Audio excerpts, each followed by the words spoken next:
Healthcare is changing, and Dr. Nancy RN is here for you. The topics are many, but each program stands on its own with 3 key action points for you to learn. Your guide to a healthier you in a changing world. Dr. Nancy RN. Welcome to Dr. Nancy RN. Healthy you, healthy nation, healthy world. Welcome to our show today. This show is dedicated to you, the healthcare consumer. And we have a marvelous guest today, a friend and colleague of mine, Connie Cutler, who I worked with at Mainline Health. And I'm going to tell you about Connie as part of her introduction. Connie has a very long title. She's a infection preventionist. And as a nurse, she covers the whole Mainline health system and really gives a lot of guidance to the staff about how to prevent infections. So the title of our show today is Preventing Healthcare Associated Infections. These are the bugs you don't want to meet when you are a patient in the hospital or your loved one, friend, neighbor, etc. So let me introduce Connie. Thank you for being with us today, Connie, and let me tell you about her background. She is a dual prepared professional. Connie started out with being very interested in biology, and so she got a degree, bachelor's degree in science at Villanova University. She then got a second degree, a master's degree in biology at Drexel. But then she decided she wanted to become a nurse, so she finished her bachelor's of science in nursing at Creighton University in Omaha, Nebraska. So Connie, thank you for being with us today, and I just want to say that what Connie's going to be talking with us about, and these are the things that we're going to cover among other items, is that she's going to talk about hand hygiene, about your health professionals and their use of hand hygiene. She's going to talk about what we call in the biz medical devices. These are the things that you know are extremely annoying if you've had them. They are IVs, urinary catheters, things that are inserted into your body while they are supporting your recovery in the hospital. She's going to talk about that.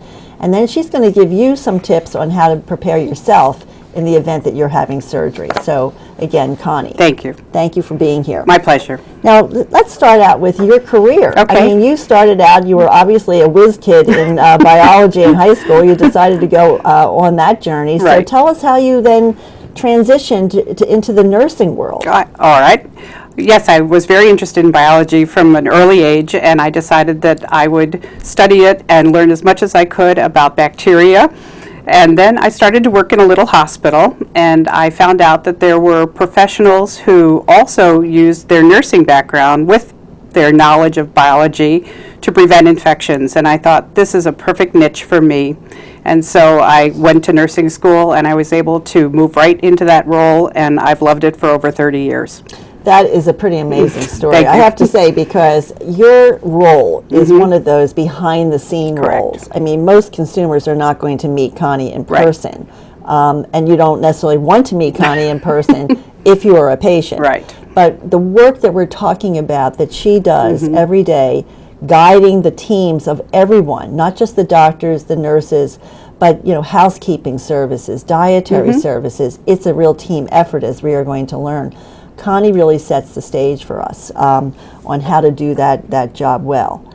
So when you made this transition into nursing, you really already knew that you wanted to be an infection preventionist. I did, and it was a relatively new specialty back when I started. And I remember my very first day of nursing school, we went around the class saying, "Why are you in a second career opportunity?" And I said, "I wanted to do this." And the nursing instructor at the time said, "I have no idea what that is." And so I had to educate her. But then once she knew my background, it made perfect sense. And it's truly been a labor of love. And what I do is that I do work with all disciplines in the hospital. I work with the physicians. Infectious disease physicians are our partners. Their job is mostly to treat patients with infections, but we have partnered with them to prevent infections so that when a patient comes to the hospital with whatever brought him or her to the hospital, they don't end up getting sicker after they've been there.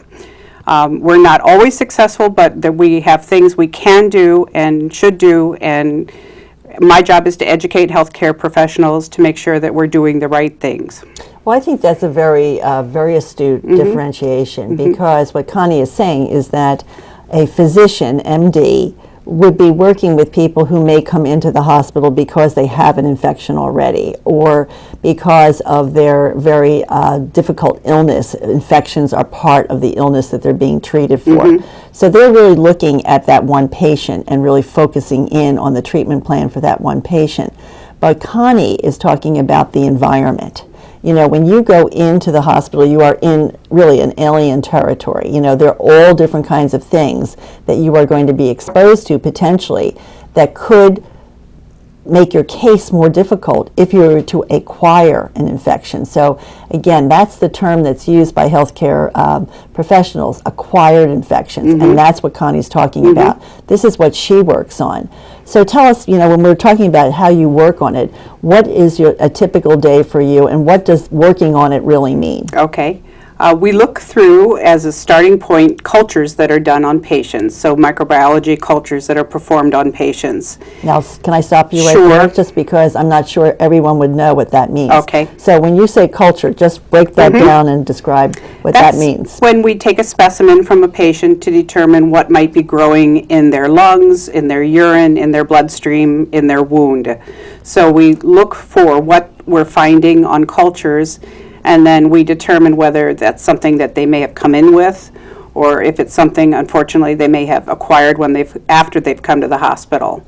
And we categorize them, we determine the unit, the type of organism, and we see if there's any transmission that happened that we would hope to prevent in the future. Okay, so in terms of, again, differentiating, if you look at this paperwork, I mean, when you're looking at the lab reports and you look at that list of people that have any particular problem with infection, how can you tell whether they may have acquired it in a hospital or they may have come in with it? What are the factors that you look at? Timing is one of the main things, because if it's something that a patient comes in with, it usually appears within a few days of their admission. If they're there for a week or two and then we have something new that we discover, then this is probably something that they didn't bring into the hospital with them. And we try to do whatever we can that's evidence-based from the literature to prevent these things from happening. And we have been quite successful. Our goal is 0, though, and so we don't stop until we reach 0. Right. I think that it's also important for our listeners to understand that this is relatively new in the whole evolution of healthcare and healthcare practices, to be this hypervigilant about this kind of problem. As Connie said, when she became a nurse, you know, a number of decades ago, this was like brand new. People were really just getting going with that. But even 10 years ago, people did not pay that much attention because the thinking at that time was, well, you're in a hospital. You know, it is a germ-filled place, and if you're frail and sick to begin with, it's inevitable you're going to probably get something, and we'll just treat you for it and do the best we can. But these things are, in some cases, extremely difficult to treat and can be life-threatening in certain hosts, certain people who are already severely debilitated. So what happened in the industry, since you're an expert in this field, that really woke people up and said, we've got to do a better job at this? I think there's been a lot of public knowledge about this, and that has changed the thinking that these things were inevitable, from these things could be prevented. And so changing the thinking that we should be doing everything we can to prevent infections, and not stopping until we really think that we've done everything possible in terms of using the right bundles of prevention. That's a term of behaviors that can prevent different types of infections, making sure that we're doing all the different interventions that we should be doing. And until we are confident that we've done this, we really need to continue to be vigilant. Right. Okay. Well, let's start with some of the basics, and then we'll sort of ramp up to the bundles. Let's start with hand washing. Okay. Because that is one of the most basic behaviors. Right.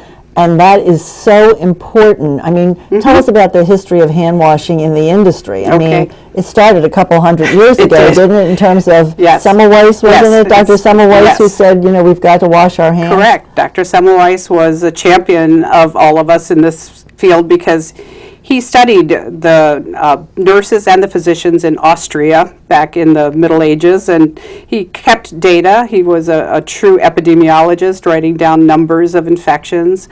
And what he found were the physicians who went directly from an autopsy to care for patients who were postpartum, these were women who just had babies, had much higher rates of infection in those new mothers than those of the midwives who had not performed an autopsy. And one of the differences that he implemented was using a lime solution, which was a pretty severe hand hygiene intervention in terms of killing bacteria. It worked quite well, but it was also harsh. And so over the years, we've studied much different kinds of hand hygiene products, including the alcohol-based hand rubs that we use quite frequently in healthcare now. And they're very quick, which is something very important, but also they work very well. I remember taking a course in the history of healthcare, and I remember that PS on Dr. Semmelweis. When he tried to introduce this idea to his physician colleagues, he was basically banished from the profession. Yes, he was. That just shows you how difficult it is for people to change their behavior. Right. And we're still dealing with some of that today. We are. But I think as a patient or as the loved one of a patient, you have the right to ask a healthcare worker to wash his or her hands in front of you. They may have just come from a room where they've used hand hygiene, but it doesn't hurt to say, would you do it again? That's something that I think for our own benefit, we can speak up and we should speak up. Right. And 9 times out of 10, healthcare workers are more than happy to do that. Right. I think that this is sort of one of those tips that I would like to just, put a little underscore on. Right. Because it really is about your observation of other people that are your treatment team when you are in the hospital, either as a patient or as a loved one. So when you are there, the last thing I think you will be focusing in on before this conversation is a nurse or a doctor comes in the room and are they washing their hands? If you notice, a lot of hospitals have put sinks right in the room so that really supports this activity. And in some places they also have, as you will see more and more, of that gel on the wall, the foam that you can use yourself. Other people can use in between hand washing. But this whole activity of hand washing has become really a nearly obsessive activity because you're walking as a nurse or as a physician, but particularly as the nurses or the aides, walking from one room to another. Correct. They're constantly washing their hands. But if you notice that they haven't, and especially if you have an IV or a catheter, these are the things that you want to see people do. That's right. And I've heard from other people that have been in roles like Connie that when they've become patients in their own hospitals and they are hyper observant of this, they notice that people don't do it as often as they need to. And I truly don't think healthcare workers want to forget to do it. I think sometimes they have multiple things on their mind, and so just a simple reminder is sometimes all that they need, and the appropriate response should be, oh, thank you for reminding me. That is something that we work very much with our healthcare workers to be happy that someone reminded them. Right. And I think that, understanding, how frequent is this? I mean, what is the incidence and prevalence rates? I mean, how often do people wind up with these kinds of acquired infections? And I think you educated me that it's about 5% of every admission, all the admissions. Correct. That's a national figure, and it was a little higher in years gone by. It was up to 10%, and so some of the efforts that we have put in place have lowered this rate, but we're not going to stop until we hit 0. That really is our goal. Right.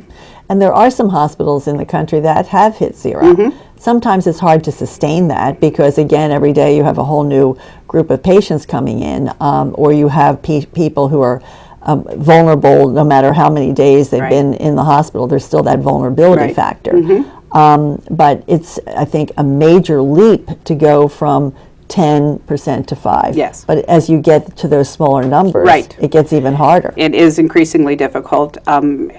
And so we reach out and we educate healthcare workers. We constantly look at the literature to see if there's something more we could do. There's even new technology for disinfecting rooms that we're looking at now, ultraviolet light, There's also hydrogen peroxide vapors. There's all sorts of things that right now we're really studying to see if that's the next level we need to bring in.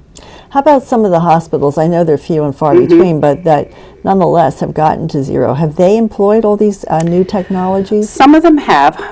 Some of them, the literature I'm reading, have brought in ultraviolet light for disinfection. Some of them have used alcohol caps for their IVs, something that's a addition to your IV device that can help the nurse disinfect the tip of the device before medication is inserted. We're evaluating all of that. We've actually had one of the hospitals reach 5 months of no bloodstream infections without these devices. So whether you need them or whether they're just an adjunct to good care, right now we're looking at that very carefully to see what we should bring in. Right, because all these things, again, are a balance. I mean, we're all worried about the cost of health care. Right. And part of that cost is not just going to your doctor or getting tests. I mean, Right. part of it is building these really complex environments of care and really bringing in as much technology Right. as possible. But that's the balance It is. between how much do you invest. Right. Plus, you know, as a nurse, these things take up a lot of room. They do, yeah. So, you know, you can't clutter up the room with too many things that are supposed to help you, Right. and you're tripping all over them. Correct. So, I mean, that's another, you know, sort of environmental factor That's that right, has to yeah. be to weigh on this. And I wanted to add something about medical devices that we're using.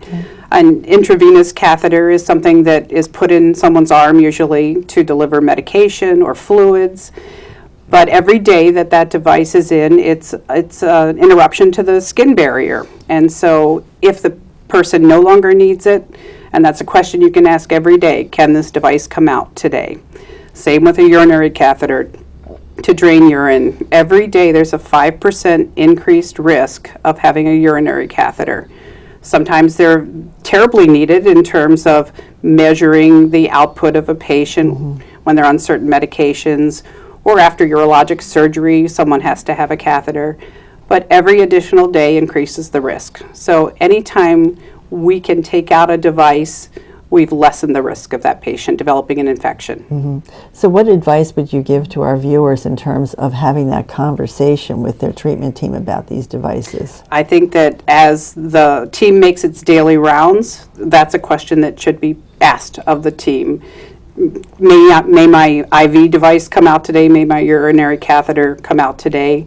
And they shouldn't be in there for convenience purposes. They really should be in there for treatment and medication related reasons. Right, right. So asking that question and feeling, again, empowered and justified. Right. And asking that is really another step in Yes. taking better care of yourself Yes.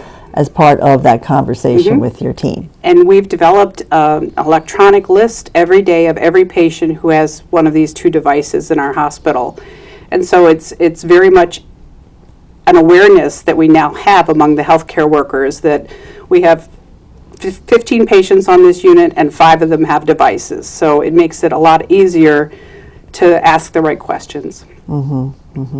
Okay, well, let's switch to the training programs, okay? Because nurses and doctors already have so much to Yes. do. Now you're training them to do exactly what? What kind of training are you offering, and what kind of response do you get? I mean, the real responses that are part of just moving to a whole new awareness. Right. With the training, healthcare workers do get some kind of basic training when they go through their professional education. But I think that as they're overwhelmed with all sorts of other things that they need to learn, we need to reinforce it. And so when we have a new employee, we go through new employee orientation with them, and one of the sessions for 45 minutes that they listen to is how to prevent infections. So that's something that every new employee goes through. And then annually we have updated education that we provide in terms of what new things are out there, what additional things we now know. And so it's a never-ending kind of cycle of education. So what kind of programs, like let's get back to the bundles. Okay. So take an IV, for right. instance.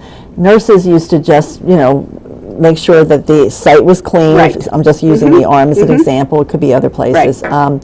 And then they would introduce medication, rather than sticking people. This again became a more convenient portal to deliver medication. And that was about it. So what do they have to do now each and every time? We want them to scrub the hub. It's a catchy sort of phrase that means they take an alcohol pad and they rub the tip of that catheter before they inject in or withdraw out of it for 15 seconds. And that is sometimes longer than people think. We have long taught people that if you sing happy birthday to yourself twice, that's 15 seconds. And it's an easy thing to think of, but it's very important. The friction and the alcohol both work to remove bacteria from the tip of that hub, and so it won't be pushed in when the device is inserted into the hub. And so that's one of the things. And then we want to make sure that they change the dressings. We use transparent dressings that have chlorhexidine in them, which is a good topical antiseptic solution. So it's an extra layer of protection for that device, and it coats the skin with this nice antiseptic that helps prevent bacteria and kill bacteria. And it also anchors the device. We don't want something to wiggle because that's irritating to the vein. So all of these things are part of the bundle, and then the absolute most important thing is the determination whether the patient still needs that device. As soon as they don't, remove it. Don't wait. Just get it out, and that's the safest thing we can do. Right. So far you've given us the following tips. Expect your healthcare professional to wash their hands each and every time they touch you, and observe the behavior of the nurse. For instance, in this case, if you have an IV, that they are scrubbing the hub. Yes. And I think the third is, are you in a hospital that has a low rate of infections? And can people find this out for themselves? Now you can. We report every healthcare-associated infection to the state of Pennsylvania through a website where now they're putting out annual reports on bloodstream infections, urinary catheter infections, and the newest one is on surgical site infections. So that information is now out there for the public. So you can go to a website and find this information. So what would be the website address that our viewers would be able to take a look at, where it's transparent to them? It's the Pennsylvania Department of Health, and so that's the website. I don't know the exact terms, but if you just Google that, right, you will find it. And those reports are publicly reported. Transparency is a good thing, so that we can continue to lower these infection rates and make people aware of where we stand. Right. Now, when you get together with your peers, I mean, there's obviously national conferences and regional conferences. What are the trends? I mean, what do people find are the ongoing challenges? The ongoing challenges are that we have done well with getting the high infection rates down, and now we're reaching a point where we have to do more. And so what are those things that are the next level? And so keeping up on the new disinfection technologies, the new studies, the new devices, the safer devices that are out there. Because in healthcare we have to use a lot of these things, and we want to make sure that we use those that are cutting edge and the safest possible. So everybody's searching for that sort of next level of aha. And again, I think that one can't underestimate the power of all this training, because when you're talking about training healthcare professionals, at Mainline Health alone, there are over 4,000 nurses, throughout the 5 hospitals. There are like 1,900 physicians. Not all of them are working directly in acute care, but many of them are. Right. So this is a massive training effort, and it's not just once and done. Right. There has to be a lot of reinforcement. It is ongoing, right.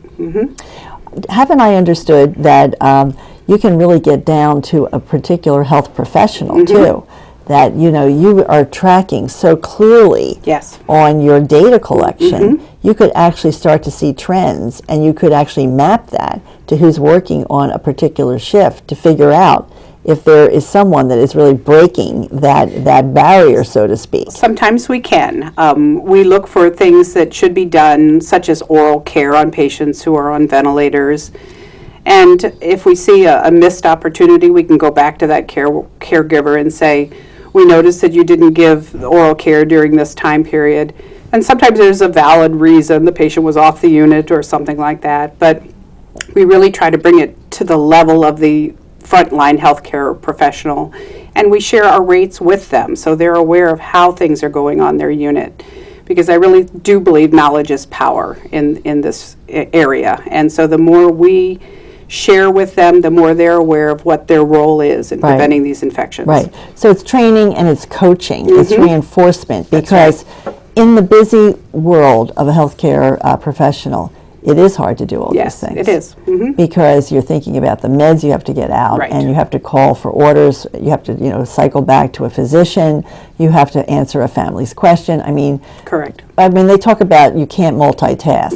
I keep saying you haven't met a nurse, because multitasking is just like part of the whole It is. the whole program. But I think in closing, there was a lot of press last week about this, and even though the show will not necessarily be shown immediately, but you will all have heard about this Right. at some point in time, of CRE. Right. And I'm not even going to try to pronounce that. So you're the one with the 2 biology degrees. I'm going to turn that over to you and tell us about what's that all about. Okay. CRE stands for carbapenem resistant enterobacteriaceae. That's why you have a master's degree.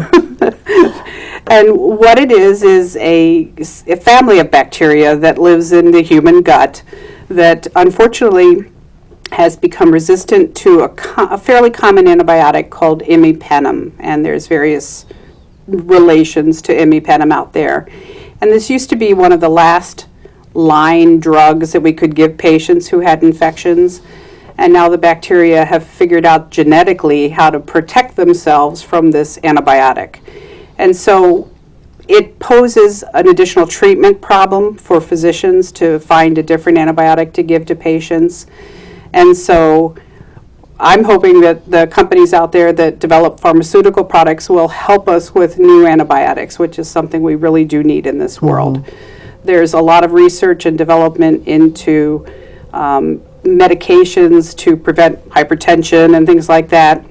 There hasn't been as much focus on antibiotics in the last few years, partly because the bacteria have figured out ways to become resistant, and it's not necessarily cost effective for the companies to invest their money into antibiotics, but we really need them to help protect the world. Yeah, well, I think that's a whole other discussion in terms of, I think that nature is always ahead of the curve in Correct. terms of being able to adapt, That's and right. the antibiotics, man-made, are always trying to catch up Right. with Mother Nature, unfortunately. You promised us that you were going to give us a tip on if a person was having surgery, what can they do at home before they get to the hospital? Well, if you're having knee surgery, let's say, you can go to your local pharmacy and you can buy something over the counter that will help decrease bacteria on your skin. And the generic name is chlorhexidine of this product. Brand names, one of them is Hibiclens, and so that's something you can buy, and you can just cleanse your skin daily. And if you do it for 5 days before surgery, you've really lowered the amount of bacteria on the skin to really lessen your risk of developing an infection postoperatively. And that could be used almost anywhere in your Correct. body other than something Yes, delicate yes. like your eyes Correct. or your ears or Yes. something like that. I think that is really great advice. And I want to thank Connie because, as I said in our opening comment, Connie is not the person that you're going to meet. That's why we have her on the show. But I think it's really important for you all to know what she does and how it influences your care. And what you can do, not only if you're in the hospital, but as the tip she just gave us, if you're going to have surgery, even outpatient surgery, something that's considered relatively minor, is always an opportunity. As I said, there's nothing simple about any surgery. It's always there as an opportunity for infection. So if you really follow that tip of cleaning your skin, cleansing it properly, and then you're like one step ahead of what the game is once you get to your treatment team, you're really going to be in great shape. So thank you, Connie, very much. I mean, you. anytime I spend with you, I always learn so much. And you are really a very talented woman. And Mainline Health is very fortunate to have someone of your caliber. My pleasure. Thank you for inviting me. You're welcome. And thank you all for being with us today. Have a wonderful day. I hope you enjoyed our conversation today and that the information will help you in meeting your health goals. Catch this program and other conversations on the website, drnancyrn.com. Or you can write to me as well. I welcome your comments and feedback. Thank you for listening and join us again. And remember, with health, all things are possible.